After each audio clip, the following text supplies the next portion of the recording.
Brave Browser's marketing campaign, and tech company Alienation. This is MacVoices. This edition of MacVoices is brought to you by the MacVoices Slack, available to all patrons of MacVoices. Sign up today at patreon.com/MacVoices. Welcome to MacVoices. This is the talk of the Apple community, and I'm Chuck Joyner. Folks, it's Tuesday night. It's 8 p.m. Eastern, 5 p.m. Pacific, whatever time that is, wherever you happen to be. We are live at youtube.com/MacVoicesTV, and we would love to have you join us in the chat room. There are already some of our friends gathering there. We expect more any second now. So it's always a good time. And if you can't be here tonight, well, we understand. Catch up with this and all the MacVoices live episodes in the feed at a later date. And then mark your calendar and come back next Tuesday because we'll be here and you should be too. So the panel is already out of control. And so I will tell you that, this is another reason that you should subscribe to MacVoices After Dark, because you can see what I deal with when we have the unedited stuff. And it is disturbing, definitely. Let's find out. Excuse me, guys. It's a lot of pollen here flying around central Pennsylvania. Let's go around the room, see who's here, and then we'll take off. The arrangement on my screen is a little bit different tonight. Mr. Jim Ray is here first. Jim, great to have you. I am. I showed up early. Yeah, so you get the top spot. Good job. Good job. Mr. David Ginsburg is here as well. He got the second top spot. Well, it's good to be here either way, and glad to be here and just soaking up the nice, warm 100-degree weather here today. But other than that, it's a beautiful day. I'm always glad to be here on Tuesday night. Soaking is probably the soaking is probably the right word, David. Yeah. Warren Sklar has shown up again, so his wife must still be out of town. I'm starting to wonder if he's actually married. I am, and she is home. She's upstairs. I saw her once from a distance. At least I think it was her. Okay. I might need to backtrack to that at some point because I don't think that would ever happen. But yeah, okay. Are you being serious? As serious as I ever am, Warren. Okay. Anyhow, we're doing good. Gearing up. I'm taking a week off next week. We're actually going to see, speaking of hot, we're going to see the stadium tour concert in the Philadelphia Phillies stadium. Is going to be super hot. But we got Motley Crue, we got Def Leppard, Joan Jett, and Poison. It's a 4.5 hour concert. I gotta sleep up now. That'll be great. That's a great bill. I wish John was higher on the bill, but I saw them in Wrigley Field, Def Leppard, and they were with Journey and the Pretenders. Yeah, it's the stadium tour. I hear Def Leppard's still pretty good. They are. Tommy Lee just broke his ribs, so he's not going to be there. These Motley Crue people just keep breaking ribs. Well, the other one, the lead singer, fell off a stage. Anyhow. Well, they're at the broken hip stage, I guess. I guess so. That's right. Like we can't move. Wow. We could rock, but we can't move. Well, and I'll throw in just this editorial comment that if you haven't heard it, check out the newest Def Leppard album. It is really, really good. It is.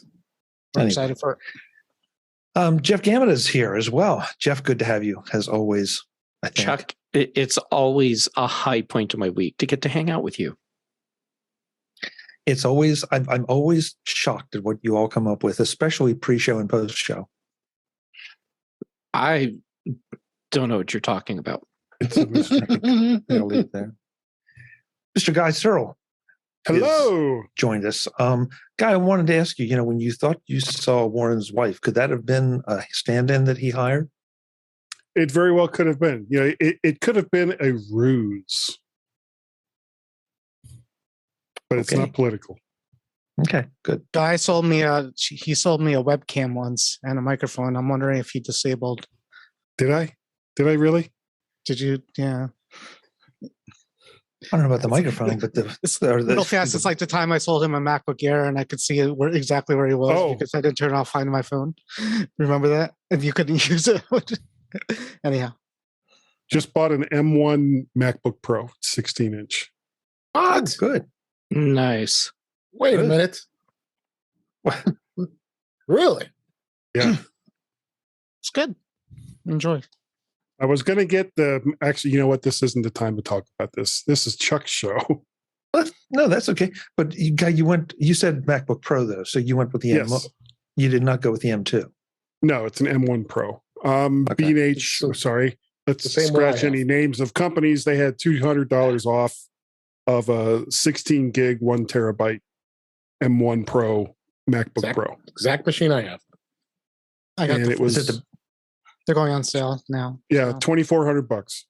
Nice. Is that the big one? That's not the small. That's the big one. 16 The big inch. one. Yeah. 16-inch Wow. with the 1 Wow. terabyte. Well, Gaz and I had been talking on the My Mac podcast last week, and we were both kind of like, well, you know, that M2 MacBook Air, it is so pretty, especially that midnight blue one.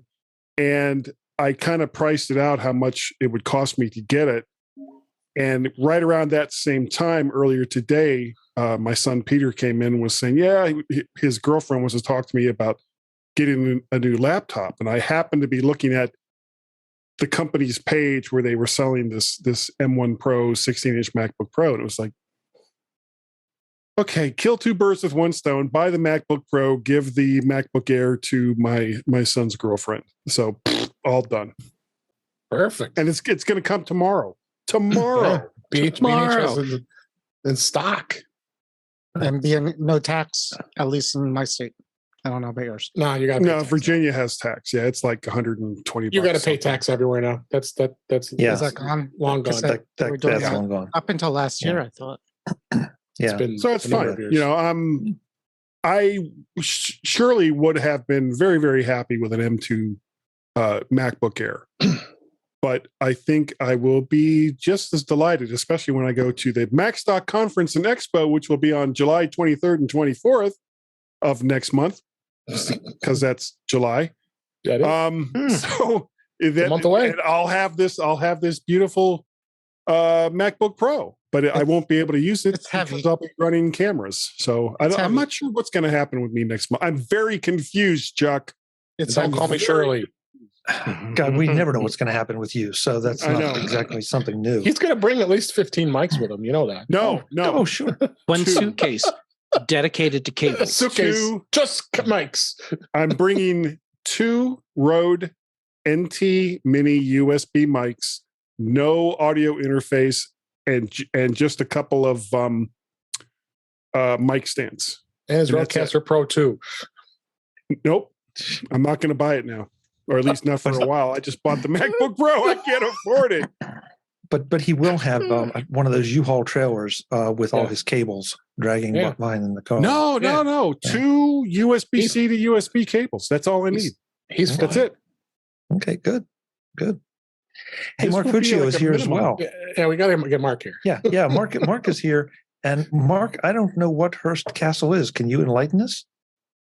Oh yeah. So once upon a time, way back when, there was a guy named William Randolph Hearst who was the son of I guess another George Hearst, who made a fortune in mining in California and Mexico. And William Randolph Hearst, was fighting with Pulitzer for sort of tabloid newspapers. And when his father died, he inherited the wealth, and he built a huge castle in the central coast of California. He imported, as one does. Sure. And he imported. He started after World War I and the Depression. He bought up all sorts of art objects from families and in Europe, and he built a giant pleasure castle and conducted his business from there for a while. And then when he died, the family realized, holy, this costs a fortune to keep it up. So they gave it to California state and they've turned it into a park. So that's what Hearst Castle is. And the Hearst Corporation continues today. It's a private family corporation that has all sorts of newspapers and magazines and TV shows. So it's nice to see not every company or every corporation or family has turned into paupers. They actually seem to know how to keep their money and concentrate it and increase it. Yeah, well, Enough about Hearst. You may when you remember said Patty William Randolph Hearst, I figured that might have something to do with it, but I had no idea about the castle. That's really interesting. Yeah, That Hearst, he's the worst. Yeah, Chuck, Pardon? if you really want to screw with people's minds, you take them to Winchester House and tell them you're taking them to Hearst Castle. Apparently, what California people get it. Okay. I get it. I'm surprised you haven't heard of it. It's very famous out here. Well, I'm on the wrong coast for You should Google it. It's that kind of thing. It's a Pretty interesting. spectacular. Yeah, I've Maybe never been. My DuckDuckGo. wife actually went there, but I've never been. But I know of it. I've Yeah. never Well, been Mark was either. in- I've driven by it on the road and seen lots of TV shows about it. Well, Mark was impressed enough with it to buy the T-shirt, so that right there says it's pretty impressive. So, And a ghost mic. Right. and a ghost And mic. a ghost mic. Yeah. It's A ghost mic. really- Yes, yes, it's- yes. The mic is Quite a there, but castle. we can't see it. A couple things to get through this week, guys. And the first one, I was curious: did anybody else get one of these? No. Yeah, I I did. think Jim. I Jim, did you get said one. you did. Yeah. This is a postcard from Brave, the Brave browser. It says you should own your data, not Google. And you can switch for free according to them. I don't quite understand, what I'm switching at brave.com/mydata. You're switching But- your web browser away from Yeah, I guess- Chrome. The fact that they I- know your address is I'm out. Mine said. Well, they mine got said- it from Google data. Yeah. Mine said. Yeah. Mine said current resident. Yeah, mine too. Okay. So Yes, I that's guess they just- easy. That's easy to get. Yeah, I guess they just papered it, but I just thought this was very, very interesting. I haven't seen anything like this in a long, long time. Jim, I think you said really since the AOL days. Yeah. Well, Yeah, actually, billboards. direct mail marketing is becoming a thing again because people are so good with spam filters and just deleting crud that they don't want to see. And a lot of volume of junk mail has declined. So, it's I'm pretty good at increasingly a throwing way away to junk get mail, too. somebody's attention. We have on our way to Philadelphia. There's probably 5 or 6 large DuckDuckGo ads along the way. So Well, if they're not monetizing through advertising, how are they staying in business? I don't know. Yeah, I don't know either. And how do the billboards cost money? What they send Chuck costs money.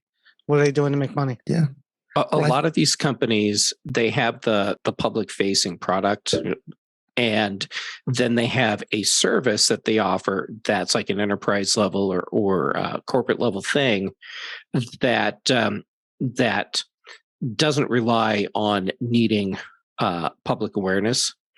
And so then they have whatever their other thing is that actually generates revenue, and then you get the like a free browser out of it. Is it publicly available? Like, could I find out what DuckDuckGo's other money-making businesses are? If I was curious. I would assume so. I mean, I would for sure some think so. companies, they make it very clear. Zoho, that's a good example.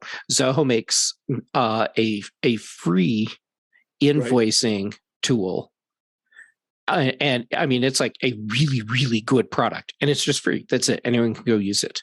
But then they have this whole suite of other products that they make for companies, and that's where they make their money. Right. But that's the advertising, right? They give out the free product to people who might come to the company and say, hey, we use this and it's great. Yeah. We should Yes. support it." Yeah. In their case, yes, it's totally Which is working as legit advertising. and fine. Yeah. I mean, I'm not saying a company shouldn't advertise. They should, actually. But, for some of these companies, you just got to be curious of what their money-making businesses are, whether you agree with their whether you agree with what they do, things like that. You've heard the one story, right? Was it the DuckDuckGo that's given Microsoft some kind of deal on data? Is that the one? Yeah, Or was it another one? we talked about that, I guess, the week you were gone, Warren, and Yeah. because I had made an article of the day out of one of the clickbait articles, and I got a tweet, a very professional tweet from the CEO of DuckDuckGo, pointing to a Reddit post that he had made that explained what was going on. And it's not nearly as nefarious by any means as what all the major news sites would have had you believe. That it has to do with contractual obligations and all, but it was not like they're trying to hide behind this and sell the information. So I'm I think I'm not saying they are or not. It's curious, how they're And Mark posted the article of how to make money. So they say basically they rely on keyword advertising, and they don't have all the data Google does, so they'll obviously can't be as profitable as Google. But I guess there's enough money out there in advertising that they can skim a little bit and stay profitable. Yeah. Well, Mark, that's what I was going to say, because, and I'm just trying. I don't have Brave on this machine, so I'm just launching it now. But I think that Brave or DuckDuckGo don't necessarily have no ads. It's just that they're not mining your data to show you, the ads that they think you should see.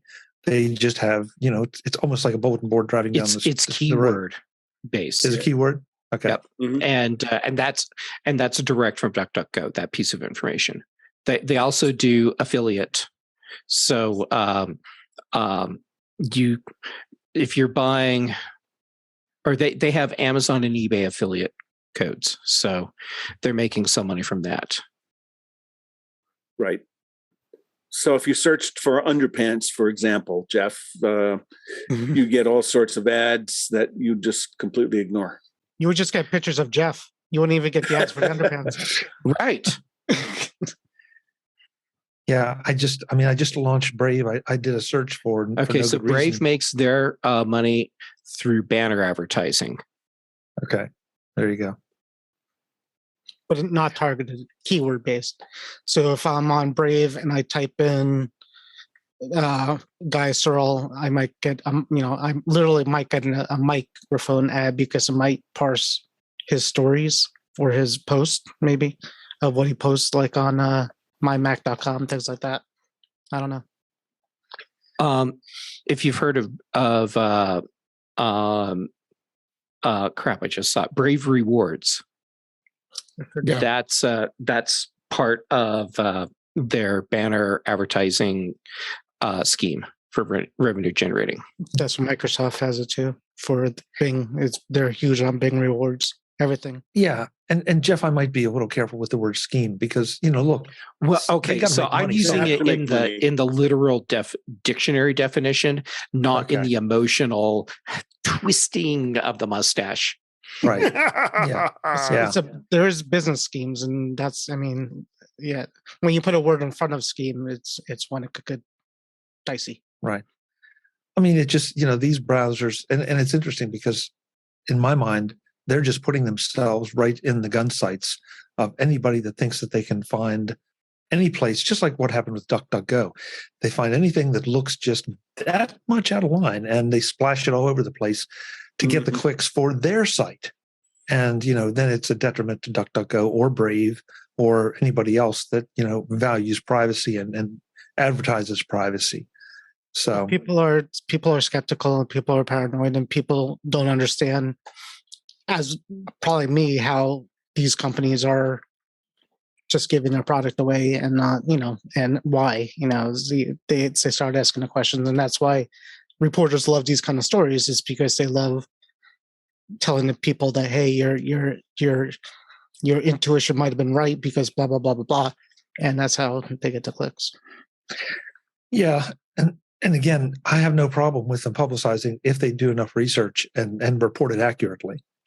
But the clickbait thing is what I felt bad about perpetuating, that it just, it's natural because we all believe, it seems like we all believe that the big companies, especially the browser companies or the social media companies, are out to make money on the backs of our personal and private information. And, there are Yeah. a couple of them out there that seems to be very, very true. And there are others that, maybe not so much. Today's Mac Voices is supported by the Mac Voices Slack. The Mac Voices Slack is where you can connect with the members of the Mac Voices Live panel and other Mac Voices patrons. Get in on the discussions, agree or disagree with our opinions, and get your voice heard. Sign up at patreon.com/MacVoices. And thanks for supporting Mac Voices. Yeah, well, I would point out that so I use Firefox, and it had. So do I. Well, actually, I use Safari for most sort of personal projects and business projects and things.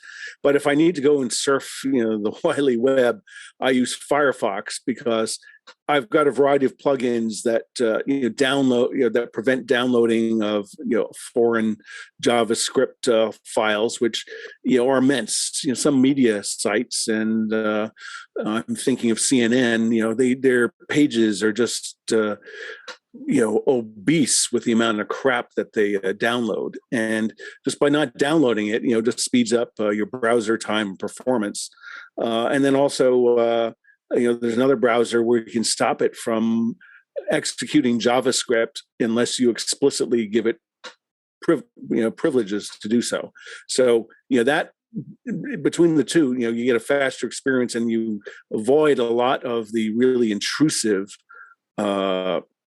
practices that people do by exploiting capability that you download a JavaScript file and it just runs automatically in your browser, and you don't even know it's there, and you don't know what it's capturing and sending out, and et cetera, et cetera, et cetera. So it's good to see that other browsers are coming out there. Frankly, I'm surprised that maybe there's sort of a new generation of browsers coming on. I guess given by people seeing the success that Apple's tracking transparency had, app tracking transparency to ATT, that there are a bunch of browsers trying to ride a new wave of privacy concerns to financial success. I hear Internet Explorer is looking for a job. Yeah, we'll get to that. Don't you worry. We'll get to that. David, you had something? Yeah, I was going to add, DuckDuckGo is in beta testing right now, their own browser. I mean, I got in on that. So there you have another option here with private browsing is using their browser. I've been playing with it a little bit, and it seems pretty decent. Again, I don't know if DuckDuckGo is going to really want to have much advertising relates to it, so you might feel safer to use that. But like you said, I mean, when we start talking about Internet Explorer, we could have a long conversation here about browsers. So, but yeah, I feel it's a great thing that DuckDuckGo is doing by not only. They've always had the app on iOS and iPad OS, but never a dedicated browser on the Mac. So yeah, it's going to be interesting. Hey, it's gonna be Jeff Gamet. Mm-hmm. Jeff Gamet, are you using Edge? Yes, I am an Edge user. I use both. I'm Firefox, and at work I use Edge, and I like use Edge all the time now, pretty much, or Chrome.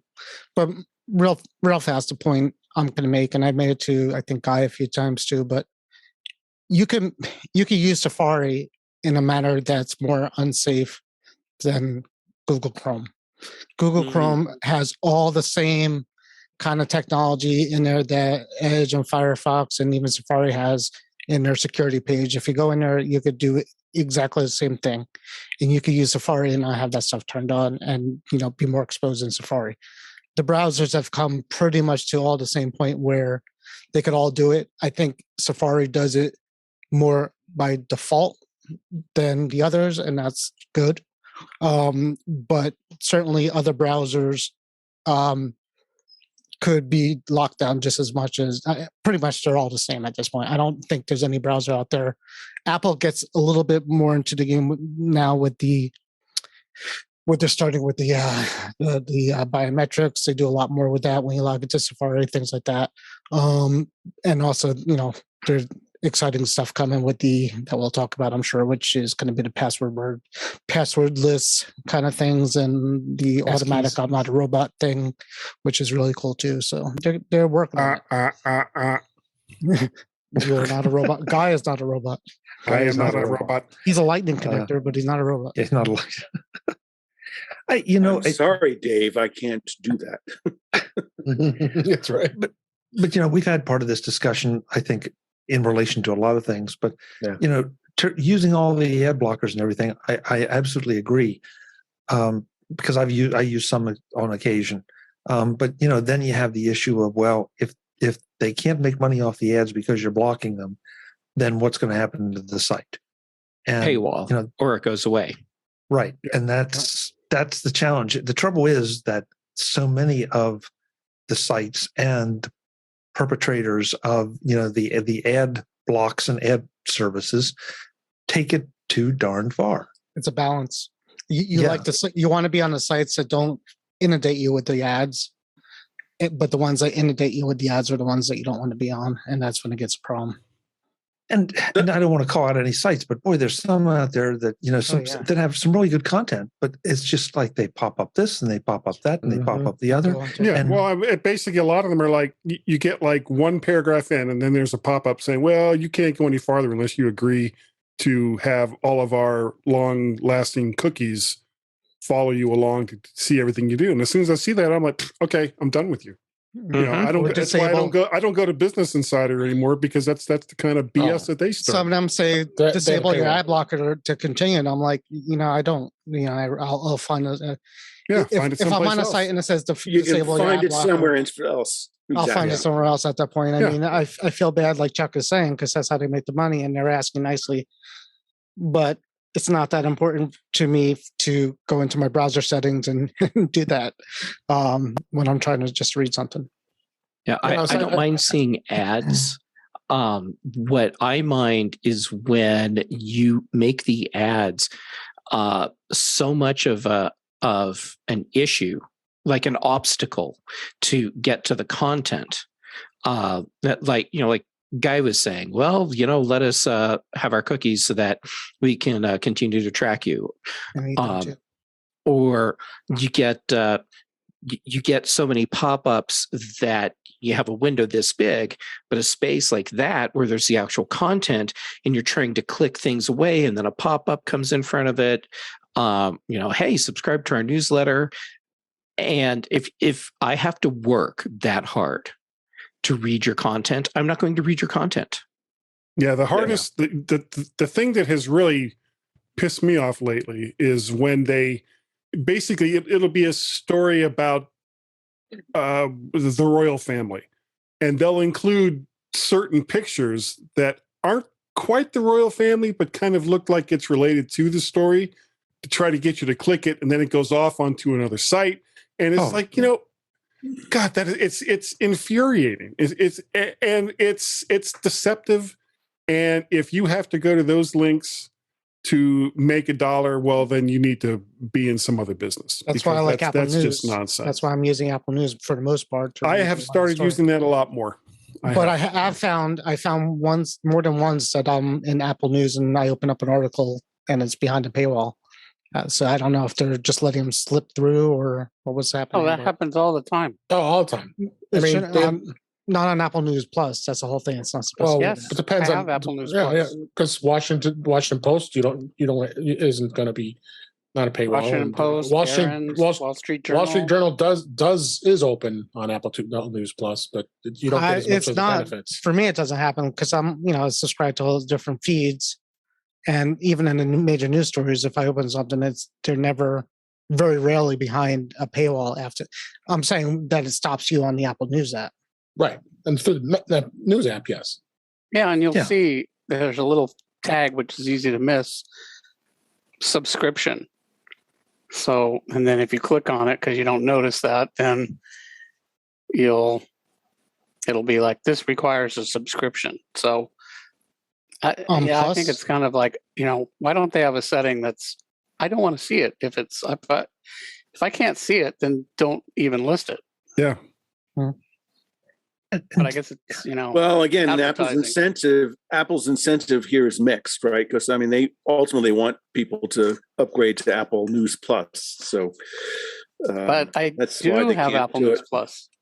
I'm not. But you I have it need- too, and I'm You not. need an I'm not seeing what additional you guys are seeing. subscription to whatever this publication is.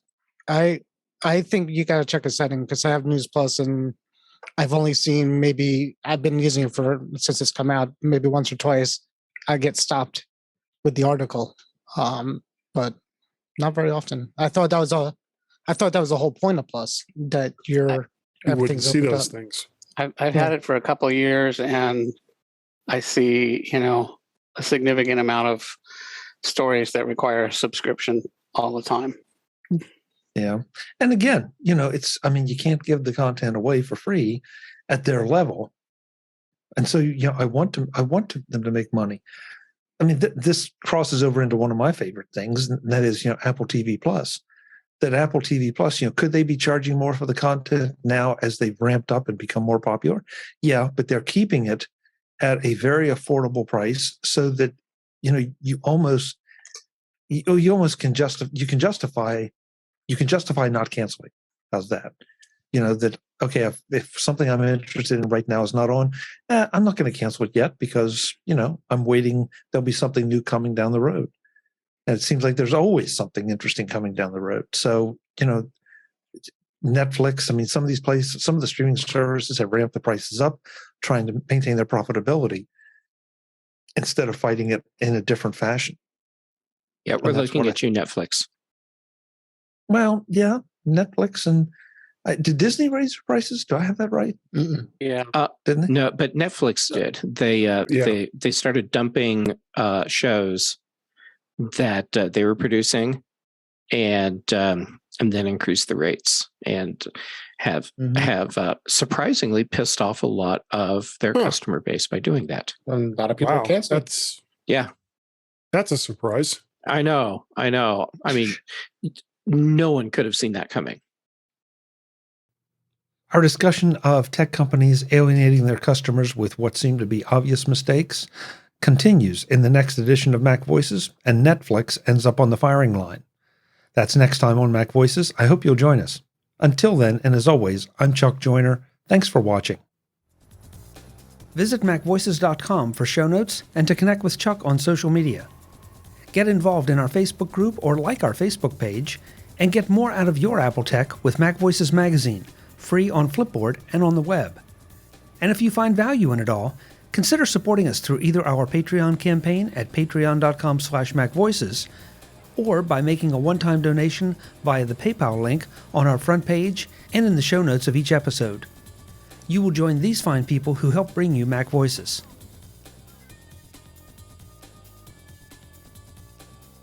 Advertising handled by Backbeat Media at backbeatmedia.com.